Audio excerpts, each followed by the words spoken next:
Hola, muy buenos días, bienvenidos a una plática más con armonía. Mi nombre es Gabriela Mendoza.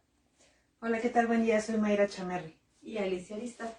Vamos a estar platicando el día de hoy con ustedes un tema que es el abuso sexual y cómo podemos comenzar a hablar de este. Pero para esto primero necesitamos comprender qué es el abuso sexual. Hemos generado de pronto como muchos problemas, quizá a nivel social, para comprender lo que es la violencia y muchísimo más también para comprender lo que es un abuso. ¿Por qué? Lamentablemente hemos normalizado muchas cosas en torno a la violencia y por eso nos hemos visto en la necesidad de generar un violentómetro también para poder detectar. Entonces, algo importante y que necesitamos saber ahorita es, vamos a trabajar dos conceptos, uno es abuso sexual y el otro es violación. ¿Sale? La violación ya estamos hablando de que hay una penetración hacia la persona y entonces a esto se le llama violación. Sin embargo, hay algo a lo que se le llama abuso sexual. Y bueno, el abuso sexual se da cuando una persona sin consentimiento o sin su consentimiento es abordada por comportamientos o actitudes de tipo sexual. Y todo esto se da muchas veces por medio de engaños, amenazas, manipulación y justamente toda esta posición de poder que ejerce la otra persona es lo que hace que esta persona pues satisfaga también sus deseos. Por eso algo que tenemos que comprender es que las víctimas no son responsables o no fue su culpa. Cuando una persona para sentirse satisfecha o para sentir placer sexual necesita estar en una posición de poder o necesita violentar a otro, estamos hablando ya de una persona que es un peligro justamente. ¿Por qué? Porque solo llega a la satisfacción por medio del abuso de poder.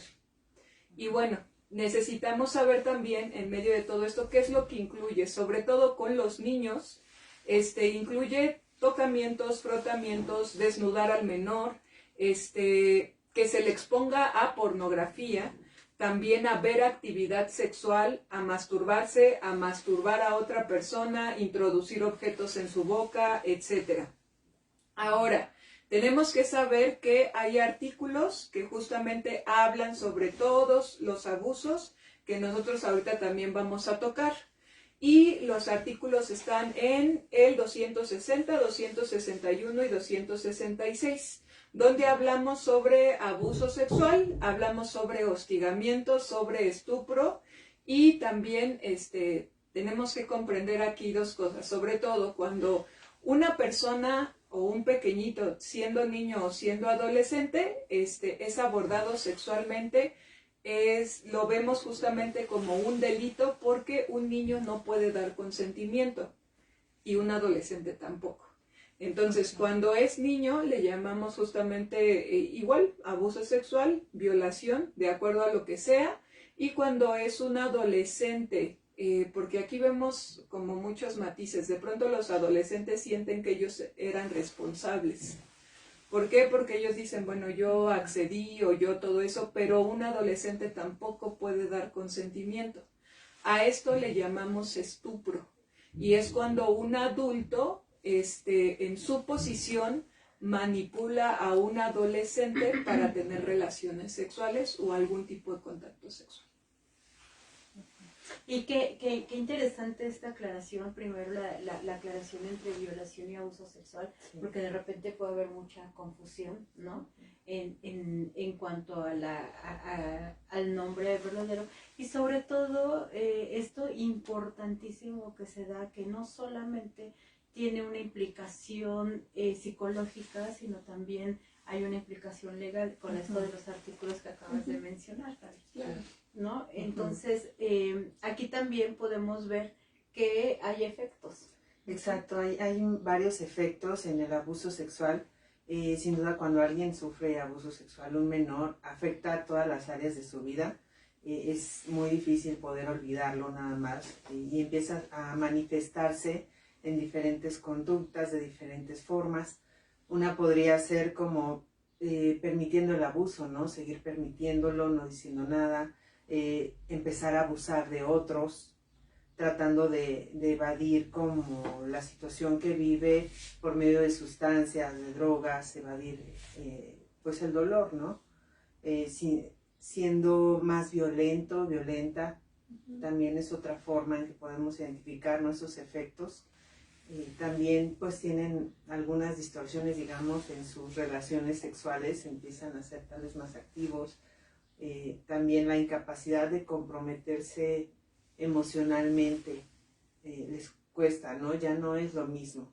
Entonces es una de las formas en que pueden empezar a evadir y se ven esos efectos, ¿no? Del abuso sexual en su vida diaria. Tristemente, el abuso sexual podemos decir que es el evento traumático que rompe completamente la dirección de vida de una persona, ¿no? A partir del abuso viene un antes y un después, desafortunadamente, aunque podamos decir, pero es que era una niña, pues justo, ¿no? Se rompe, desestructura completamente la vida sana, la vida emocional sana, de una persona, físicamente, socialmente, ¿no? Viene y cambia de manera completa la vida de una persona. Hay algo interesante aquí que tenemos que comprender, es la normalización de la violencia. O sea, cuando tú has sido expuesto a un grado de violencia como lo es el abuso sexual, se pierde una frontera. Por eso muchas veces vemos estas dos partes, ¿no? Que la persona o se puede volver violenta por esta misma normalización de la violencia, o al contrario, puede ser una persona que se convierte en una víctima potencial, porque no sabe poner límites tampoco. Se genera justamente esta parte en la que sientes como que cualquier persona puede venir a traspasar como los límites y las fronteras, porque justamente esta parte de las fronteras y los límites se rompe incluso físicamente dentro del abuso sexual y de la violación. Entonces, una de las fronteras como más importantes que tenemos, que somos nosotros, es nuestro propio cuerpo, se rompe ahí. Y entonces lo que sucede es esto. Por eso muchas veces digo, es un mito que muchas veces se decía que aquellas personas que habían sido abusadores sexuales se iban a convertir en un abusador sexual. Bueno, que no, más bien, que la gente que había sido abusada sexualmente se iba a convertir en un abusador sexual. Y bueno, no es cierto. Lo que sí es cierto es que mucha de la gente que es abusadora sexual ha sido abusada también. ¿Por qué? Porque completamente se distorsionó la idea sobre la sexualidad con base en la forma de violencia o la violencia a la que fue expuesta esta persona. No quiere decir que todas las personas que han sido abusadas sexualmente van a ser abusadoras, pero sí que la mayoría de los abusadores han sido abusados. Por eso es de vital importancia, no solamente la atención, estar en la atención de la víctima, sino también del perpetrador, ¿no? Del abusador. Sí, claro. Merecen ambos la misma atención, merecen el tratamiento, merecen también que se trabaje desde la parte emocional en ambas figuras. Sí. Y una parte muy interesante también que hay que platicarles es que el abuso sexual no solamente se da de manera intrafamiliar o extrafamiliar, o sea, se da en ambas maneras, perdón, intrafamiliar o extrafamiliar. Intra, cuando es un miembro de la familia muy cercano; extra, cuando es alguien desconocido. Ahora, no solo, o sea, causa el impacto, el trauma,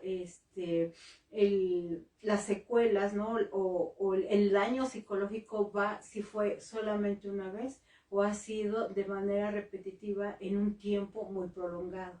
También tiene mucho que ver si hay lazos sanguíneos, o sea, afecta más un abuso sexual intrafamiliar, ¿no? Por los lazos sanguíneos, por las lealtades familiares, porque muchas veces también tiene que ver que cuando es intra, desafortunadamente se cierra, hay un silencio, ¿no?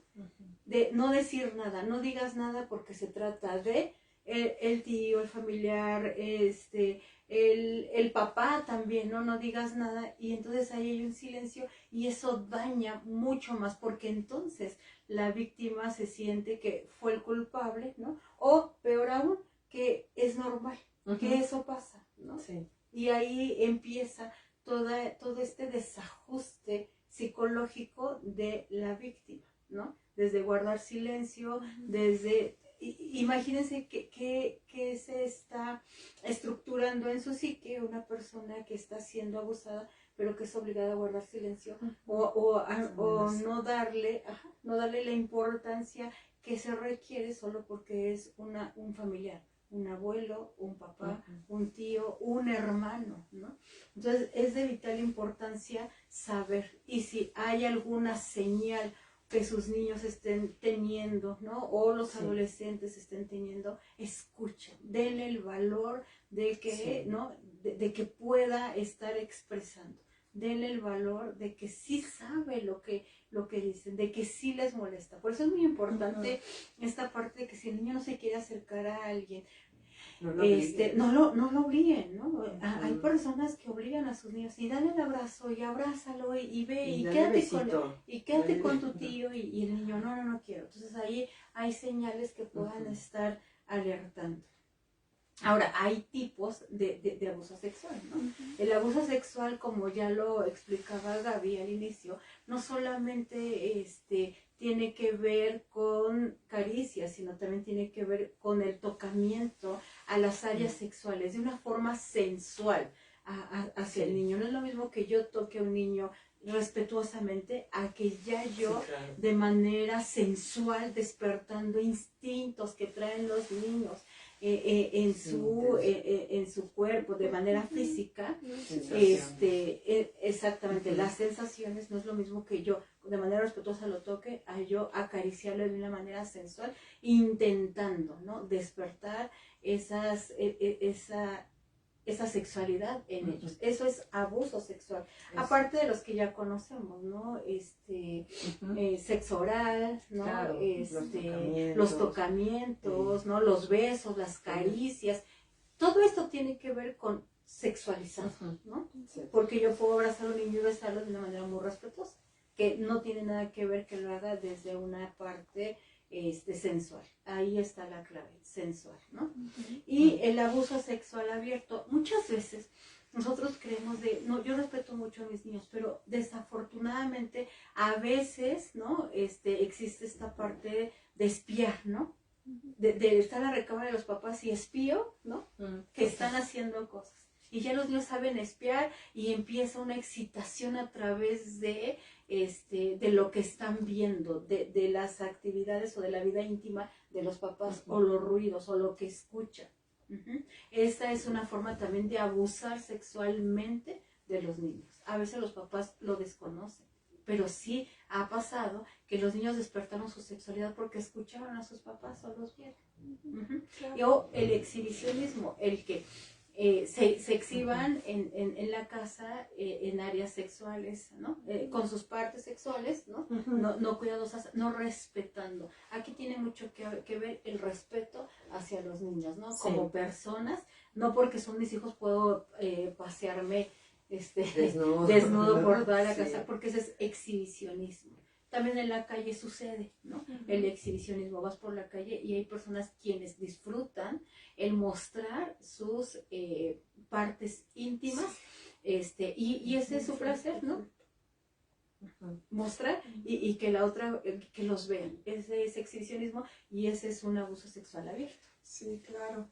Ahora está también el incesto abierto, que tiene mucho que ver, bueno, con lo que también decía esta Alice, los papás mostrándose también a los niños, el hecho también, y hay algo que tenemos que ser muy cuidadosos, con que hay una edad en la que no te puedes bañar ya con tus hijos, también no puedes mostrarte como tal desnudo ante ellos. Entonces a esto también le llamamos incesto abierto, está el abuso sexual encubierto. Y este es un aspecto como un poquito complicado porque muchas veces nosotros decimos, bueno, es que los niños no entienden de lo que estamos hablando. Y entonces, no sé, estamos con una amiga o estamos con alguna persona de nuestra confianza hablando de manera como muy explícita sobre sexualidad y todo eso, y ahí están los niños escuchando.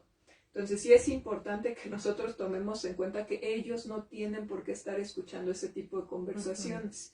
La otra, bueno, también, que ya habíamos tocado, es la violación. Y bueno, sin duda este live tiene mucho que ver con nuestra intención de que allá en casa podamos proteger mucho más a los niños, ¿sabes? Que no lo veas como algo tan inocente o sencillo. Igual sabemos que el cuerpo es natural, que tampoco es como súper esconderlo, ¿no? Claro. Es más bien en esta intención de cuida a tus niños. Hay cosas que no necesitan ver, que no necesitan escuchar, que puedes poner seguro a tu puerta, ¿no? Que puedes ser más precavido en estas situaciones, porque sí hay abuso, sí se convierte en violencia. No es tan inocente, ¿sabes? Entonces sí hay violación límite que tiene que ver con permitir que los hijos escuchen, con esa intencionalidad, ¿no? Que escuchen, que vean, que aprendan. ¿Cuántos papás, no? Así de, pues, ¿para qué aprenda mi hijo, no? Pues no, así no, ¿no? Como no es la manera. Y pues esto, ¿no? Ser cuidadores, poder guiar a una sexualidad sana a nuestros hijos. Claro. Ahorita nos estamos enfocando justamente en estos tipos de abuso que tienen que ver con los niños, sobre todo porque hay algo importante, o sea, los niños son dentro de la población más vulnerable. Sí. Y va a llegar un momento en el que ellos van a desarrollar su sexualidad, por supuesto, y se van a despertar estos instintos, sí, claro, en la adolescencia, cuando ellos, o más bien en la pubertad, cuando ellos comiencen justamente esta parte en la que empiece a cambiar su cuerpo y toda esta parte hormonal, esto se despierta por sí mismo. Entonces, no necesitamos ni necesitan ayuda en eso, ni se les tiene que platicar. Hay algo interesante y es incluso hay que tener cuidado porque a veces estamos como empujando a los niños a etapas en las que todavía no están y diciéndoles, bueno, ¿y tu noviecito? ¿Y tienes novio en el kinder? Y todo, o sea, para ellos esto todavía no existe, a menos que tú empieces a reforzar esta parte, para ellos no va a ser ni importante ni nada de eso. O sea, sí es como de suma importancia que entonces tú comiences a tomar en cuenta que en su desarrollo esta área se va a abrir, ¿no? Ahora, pasando también a otras situaciones. El abuso sexual, bueno, no solo se da a pequeños, ellos son, como lo decía, la población más vulnerable, pero existe un abuso sexual hacia adultos también, hacia mayores, hacia adolescentes, como lo decíamos, y en este punto justo tiene que ver con todo aquello o con todo aquel comportamiento, como decíamos, que es de tipo sexual, que no es consentido. En los adolescentes ya habíamos dicho que ellos no pueden dar consentimiento, pero en los adultos que no es consentido. Entonces, ¿qué podemos hacer y qué es importante en todo esto? Sobre todo, si tú has sido víctima de abuso, una de las mayores cosas que se ven dentro de las víctimas de abuso sexual es la pérdida de la libertad y de la autonomía, porque sientes que no tienes voz tampoco para decir lo que sucedió por vergüenza, porque hay muchas sensaciones de culpa que se despiertan. Y justamente al ser abuso sexual, llegas al punto también de decir, no, pero no pasó nada, o sí pasó. Y entonces hay una incertidumbre también en la cabeza en la que cae la víctima, en la que está todo el tiempo diciendo, bueno, ¿sí valido que pasó esto o no pasó nada o qué? Acércate a alguien, habla con alguien sobre lo que sucedió. Si continúas como en este diálogo interno, justamente algo que va a suceder es que vas a estar dando vueltas todo el tiempo. Acércate a alguien, busca ayuda. Si no te está haciendo a ti fácil tampoco tratar de trabajar con el pensamiento de aquello que sucede, no tienes que hacerlo solo. Entonces la recomendación es la única forma de volver a rescatarte a ti mismo de eso que sucedió, porque por supuesto el abuso sexual y la violación hacen que el individuo sienta justamente que se perdió a sí mismo. Y la única forma justo de recuperarte es volver a rescatar tu libertad. Y esa libertad se rescata volviendo a tener voz. Háblalo. Busca a alguien con quien sientas confianza, pero también sobre todo busca a un profesional. Porque como lo decía hace un momento, lamentablemente en nuestra cultura a veces no sabemos qué es violencia y qué no.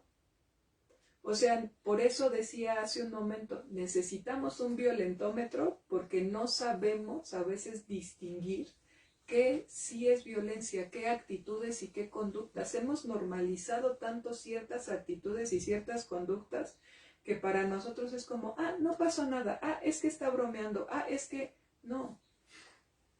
Acércate a un profesional. Y recuerda que en Armonía Familiar están nuestros números listos. Podemos dar seguimiento, podemos dar guía, podemos trabajar contigo, estamos listos para recibirte y acompañarte en este proceso. Lo más importante, como decía Gaby, es romper el silencio, atreverte a saber que si hay quien te cree, que si hay quien te apoye, que no es normal y que no tienes por qué vivirlo o estar solo en este momento cuando más requieres que sea verdad, ¿no? Que sea validada esa situación que estás viviendo. Así es. Así es. Pues muchas gracias por estar con nosotros. Esperamos que les sea útil esta información. Compártela con quien necesite escucharlo. Te lo agradeceríamos mucho. Y cualquier comentario, escríbenos ahí abajo. Nos va a encantar escucharte o leerte más bien, ¿no? Muchísimas gracias. Nos vemos el próximo lunes en otra plática con Armonía. Bonita semana. Bonita semana. Hasta luego.